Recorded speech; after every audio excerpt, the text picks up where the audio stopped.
What up guys, today I'll be showing you how to deal with Prism. She's been getting a lot more popular ever since her Bell Hardened win a couple of weeks ago, so you need to know how to beat her. So you definitely want to be going second, like same as like almost every matchup, going second means a lot with Katsu, but especially against Prism, because when playing against Katsu, she's an aggro deck. She just looks to double herald when going second, and that's something you really want to avoid, and you can't really count on a popper. So yeah, going second definitely helps a lot. Okay, but the main thing to watch out for when playing against Prism is obviously her halo. There are three, there are three figments she uses with the halo, but there are four use cases. First one, the most linear, the simplest one is Herald of, not the Herald, the Figment of Judgment. That flips one of your combo pieces face down that you banished, or a link's target. How do we play around this? Well, 9 times out of 10 you don't play around it. There aren't really ways you can play around it. You can use your links to search like two whelming gust waves or two descending gust waves or whatever to just, or search a blue bonds to just get at least one of them off, but I'm not a big fan of that. You just kind of deal with it. She's on 32 life, so the 8 life she gets very often from the judgment figment is, it's fine. It happens. You have to deal with it like you have to deal with a lot of stuff. You kind of, the ways you get blown out is if you're like going for a double bonds play and you have a gust wave and a bonds in banish and she still has her halo up, she can just flip the gust wave and now you lose the gust wave and the bonds, so that's like 10 value. So just avoid stacking the bonds after the whelmings in the banish pile. But 9 times out of 10, when using judgment, it's gonna be just flipping the bonds to prevent the A damage and the potential mask. The second use case is Triumph. There's two ways to use it. The one way is playing out a Triumph on your 5 card hand to give all your attacks -1. Pretty self-explanatory, no real ways to play around it. Just be careful not miscalculate, or just always have in mind that she can just -1 all of your attacks so you don't misplay a turn. But pretty self-explanatory, you know how to deal with it. The other way they use Triumph is on their turn. When they're playing most often a Herald of Erudition and you pop it, they can just go Halo and reduce the CNC to 5, and then they lose the Phantasm. That's very, it's not an often used play because you kind of need Halo on your defense, because you can't really match Katsu on offense as Prism. Sometimes you're gonna do good like 18 to 20 damage turns, but in general you want to have the threat of Halo up for as long as possible, just to like disallow those double bonds plays and stuff. But yeah, it's usually gonna be on an Erudition, or if you pop a Herald and they can't just pay one for the footsteps, play another Herald, so they can just use it to unbrick their hand, kind of. But it's not gonna often be used as an offensive tool. And the last one is Figment of Ravages. Now this one's a little messy because to use it you have to you have to not swing into an angel while their halo is up. Because if you, let's say, throw a yellow surging strike for 4 into an angel and you have a gust wave in hand, you have a bonds in you don't have a bonds but you want a safe trigger. If you throw it into the angel, she can pop halo to out the Figment of Ravages, ping herself, and just clear the angel with the ward 4. You can soak up the damage, the angel is gonna die, and your turn ends. The go again on the surging strike doesn't resolve, your turn ends there. You don't want that to happen to you. Like sometimes like you can swing into angel while the halo is up, but not at the start of the turn. Well, when she already committed cards to blocking or something, then you can swing into the angel, not before. Ravages will blow you out. So just always keep that in mind. So uh, this ties to the Triumph Figment. Sometimes you're gonna throw like a Kadachi into an angel and then be like water into the angel, and she can either do a Figment of Triumph to reduce the Be Like Water back to 2, so the angel survives, so she can cover, so she has a ward 4 for the Gust Wave, or she can just do it out Ravages. So like, don't really swing into angels while Halo is up. Those are like the four main ways to play around Prism. And the last one I will say is don't overrespect her heralds. Very likely, if you can't block 7, it means you don't really have a good turn anyway. So you can clear her angels more efficiently by having a good turn yourself and just forcing her to give you cards and stuff like that, because she runs a decent amount of no blocks. Here, she starts off with a merciful, which is not great for us, but we do play out a surging. We pitch the Dishonour. One, it plays around ALS a bit better, because if you crouch first, he ALS's. It's a little messy. This way, because we know we're not getting, we can swing the Karachi after the Gust Wave, right? But he doesn't know that. And you'll see something here. So, we play surging. So the Telesur client, like all the respect to those guys, but it was a bit laggy for these last few days. But yeah, so okay, we played the surging for 5. She would have to give 2 cards to block this, and if she does give 2 cards to block this, we go Karachi, CNC. That's either another 2 cards blocking, they have to be 3 blocks this time, can't even be D-reacts, and she leaks 2 damage, and like with a 2 blue hand, we leak 2 damage, and she just passes turn. So a naked surging like this is more often than not, more often than not, it will go through, especially because there's nothing in your graveyard. So the threat of bonds isn't as scary. Excuse me for lag. We go for the Gust Wave. Here, he does. I'm not sure how good of a play this is, because, okay, 2 things you have to consider with this Halo. One, if I search for a Descendant Gust Wave here, that means I guaranteed have bonds, because then I threaten a Descendant, bonds, and a Dishonor. When I go for a Whelming, it should telegraph to him that I likely don't have bonds in hand. But I can also use that as like a mind game, because even if I do, like, I don't go for a Gust Wave if I have bonds, because obviously if I played Gust Wave, he blocks, I have to go bonds, Dishonor, I can't even get a Karachi in there. But there's like, you can classify those as mind games. Like maybe I want to pump fake him so he thinks I don't have a bonds when I actually do. Here he pitches a Soul Shield, and he actually gets the Judgment and flips my Gust Wave face down. Now this is a very early Halo from him, and here I'm like, okay, that's fine. I don't have to worry with the Halo for the rest of the game. I will use the resources to just clear the Merciful, because the 1 value is definitely just what I do. Arsenal CNC doesn't feel the best, but you gotta do what you gotta do. Draw into a great hand. Here he bought himself a lot of breathing room by doing that. And why would he do that? Because now he has to chain on his Halo use, because he used it very aggressively to save this hand. And what he does here is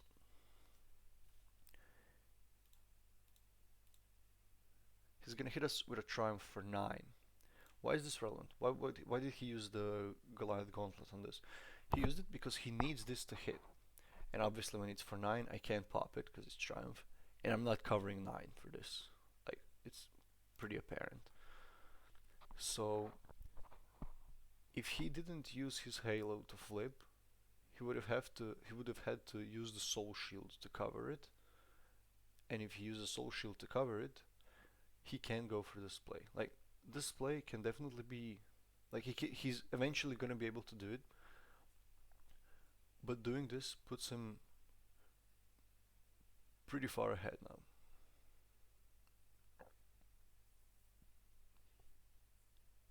So he did 14 damage, he did 13 damage, one of the Merciful turn 0. My hand it's pretty good, like, it's a Dishonor hand, right? And yeah, he's gonna finish off with a Herald of Protection, which is the last thing we wanted to see, because any other Herald obviously just generates the 1 Spectral Shield,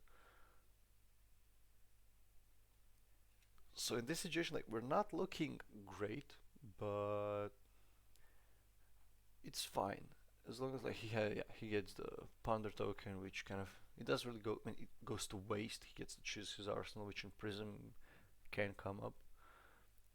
I lead with a Karachi here for two reasons. One, um, I saw an LS pitched away already, so that kind of reduces the chances of them seeing another one.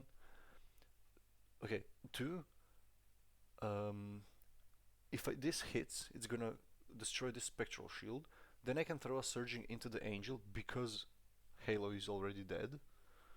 So that's gonna clear the Halo. Then I play a Descendant for 5, and he's gonna have one spectral shield left, which means he can't cover the Descendant with just a 3 block. So that's gonna hit, and then the bonds I play also threatens another mask. The mask isn't as relevant because we already have an arsenal that we're not gonna play out this turn. But it's in my head it seemed worth it. I could have just swung surging to be a little bit safer from an ALS, but ALS is usually a 4 card play, so yeah, here I point to the Halo because it's down. I'm free to go for this play. I get a hit. I don't activate the ancestral. No need. I have the damage to kill it, and we don't want to risk missing on a 0 cost. So Descendant for 5. Again, he can't really cover this. He doesn't have to. Like the mask threat is pretty non-existent because I'm obviously going for a Bond's Dishonor. I would need to just destroy my Breezed Boots here. He lags out a bit.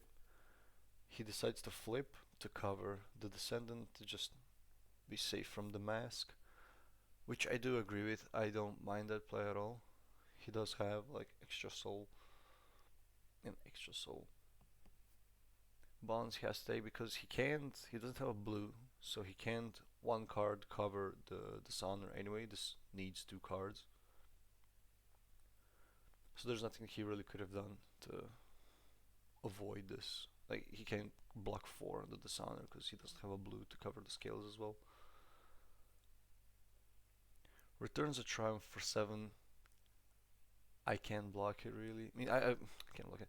I don't have a turn really. I can't pop it. Since he's in Arsenal anyway. This hand it doesn't do much. I might as well just go for a 1/1/4 threaten mask in the process. It isn't great. Like you don't really want to be blocking against Prism because here I'm vulnerable to just I go Karachi. It's gonna hit obviously. Even bigger than that isn't the thing. Go for another one.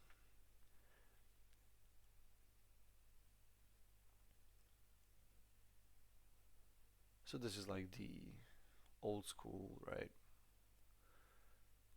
He lets it hit. And what we get off top, we get a 0 cost. So yay us. We get a 2 card 10, which it's good, don't get me wrong, but it's it's basically her rate. Like she has 2 card 10s. But considering we blocked the Triumph with our armor and stuff, we're looking very good in this position. It was a bit rough, but Mask of Momentum plus Dishonor plus stuff just really makes it run. So here we are looking at a really good hand from us, and they play a Fortune Herald pitching a yellow. I know if everything, like if he has another Fortune to swing and he flips an Angel, he can go for a 7 and like another 6 and another 4, and that's like 19 damage off the bat. Or he can just get a Ravages and ping me for 2 to just guarantee lethal. So here it's like he's on a 4 card hand. He didn't want to block. This is a no block, so we're actually not looking that good here because he can present lethal here and he can get out an Angel and he can get out 2 Spectral Shields if he wants to protect the Angels, and I don't have a blue, so I can't really Kadachi. Here I get impatient, but we do have a CNC in Arsenal, and we drew into an Art of War, and we have Tunic. He pitched an Angelic Wrath, so I'm kind of suspicious of him having another one, because I assume he has a no block in hand, right? And if he's pitched this one, maybe he has another, and I thought like, okay, we got him here. He's gonna worst case scenario, he just throws another Herald here, and then we're chilling. And he has the Celestial Reprimand, which means no popper for me, but that's fine. Like, we took damage, he gets a Triumph Figment out, and now we're gonna see him, of course, flip. He's gonna flip his Triumph Herald, and he's gonna swing the War Tune. Now, what he could have done as well is flipped up the Protection Figment and swung it, banishing the last soul. It would have been 2 damage less, but he would have gotten 2 Spectral Shields out. The issue with that is, of course, he loses a soul. This way, he gets me down to 10, and he kind of has a cushion with the Ward 4 now. And he's gonna get another soul as well to get another Figment out. So here we are. Like, this isn't ideal for me, but I don't mind being in this situation. My hand functions. Um, I can go for a full bonds line here, but it's just wildly inefficient. I could like be like water, pitching a spinning wheel kick, playing out of discarding warmongers, and that's just no fun. Here we can see Kodachi's actually being a good weapon for once. But I mean, it's of course, we're playing Mask Momentum. Kodachis are gonna be better in general, but against Prism, Kodachis really get their money's worth. Here I'm covering that I probably should have blocked with the Breeze Rider boots, because I'm gonna swing both Kodachis likely. My thought is I'm gonna swing both Kodachis, gonna swing the spinning wheel kick, and if it hits, I want to be able to discard the Be Like Water, get a Whelming, and then play out a Bonds Dishonor or Bonds Flusterfist after. And I can't do that if, I mean, I need to destroy my Breeze Riders for it, so I kind of wasted an HP for it. But I do this, and I don't actually have to destroy my Breeze Riders now. I can just grab a Descendant naturally. Annoying, we don't have any on hits here, but I mean not on hits, any breakpoints. But this Bonds is coming in for 3, threatening a 4, so we get the Dishonor because I'd rather see a Flusterfist than see a Dishonor right now. This needs to be blocked for 4 because it's late enough in the game where the scale is getting 1 damage plus a draw is good enough value for it. Here he takes some time to think, and he commits a block 4 to it. So okay, this looks a lot better than it actually is because I'm throwing a Dishonor, right? Okay, so now we get into a bit of a, I'm not gonna say tango position, but it's a little bit of a miss position because I want to break my scales here. And if I break my scales, he can maybe just flip a Figment then, and now I don't have my scales and he's on 5 HP. That's not that great for me, but if I don't break it, he can go down to 2, flip his Protection Figment, and now he has 2 cards in hand and the Protection out. But in hindsight, I think destroying the scales here is correct, because if he flips on my turn, he has a 2-card hand, which I can just block with 1 card plus equipment, and then he's on 5 HP and I have 3 cards. I select not to use my scales, he gets his flip, and yeah, it's another no block. That's a big part of Prism. Sometimes her blocks might look weird, but it's often just because she can't do anything else. She can't block with those cards anyways. Here I make what I think is a misplay.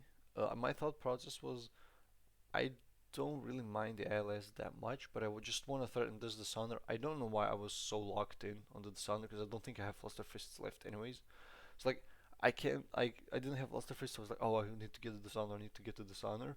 So make a misplay here, but it doesn't matter affecting the game state at all Because A, even if I did have Dishonors left, I can just destroy the Breeze Rider boots. He's on 2 HP. I'm not gonna get another chance to use Breeze Rider boots anyways. So what I should have done is just done this, thrown the Surging at the Angel to guarantee a bonds line, just cracked Breeze Riders if I had the Dishonors left. I don't have the Dishonors left. So this was the correct play. I undo it because I tunnel vision on Dishonors, which I just saw weren't a thing. I don't want to Karachi first because he has Spectral Shields anyway. We don't get punished by ALS, but we just opened ourselves to potentially losing the game when we didn't have to. Just swing into the Angel is always the correct play.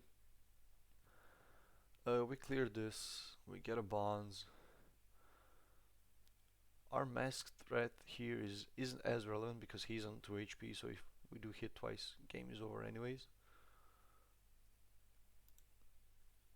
4 go again. If he blocks this with one card, I don't really want to scale here because he has the boots, he has the rapture, he can't flip at least, but as you can see, I tunnel on the Dishonor, which isn't there.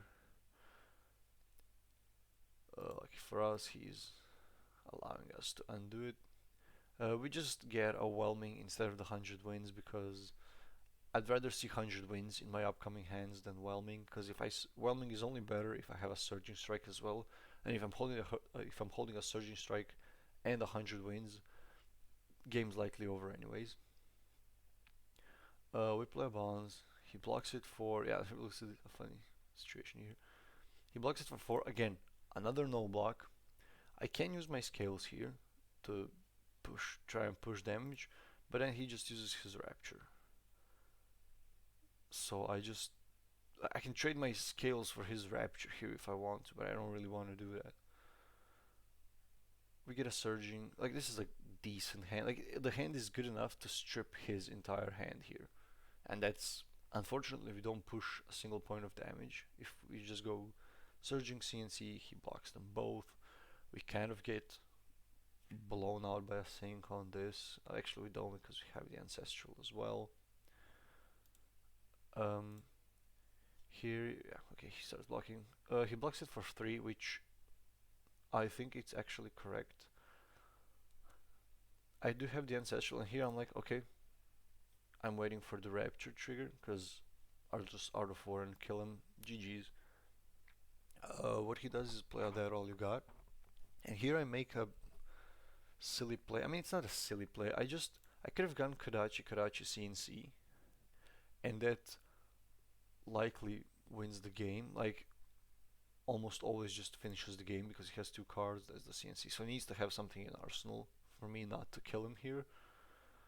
But I'm just, what if he has a Dead All You Got in arsenal or something else? I'm not gonna risk it. I'm gonna have a 5 card hand with Art of War while he's on 2 HP.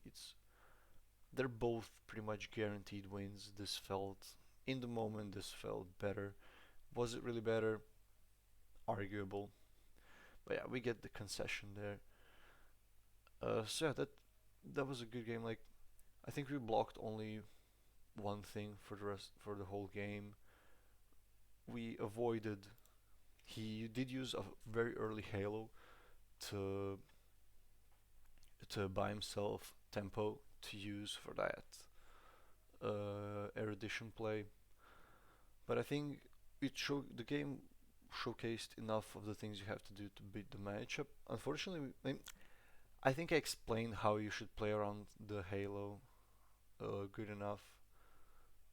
But yeah, that's it for this one. If you have any requests or something, I'm always down.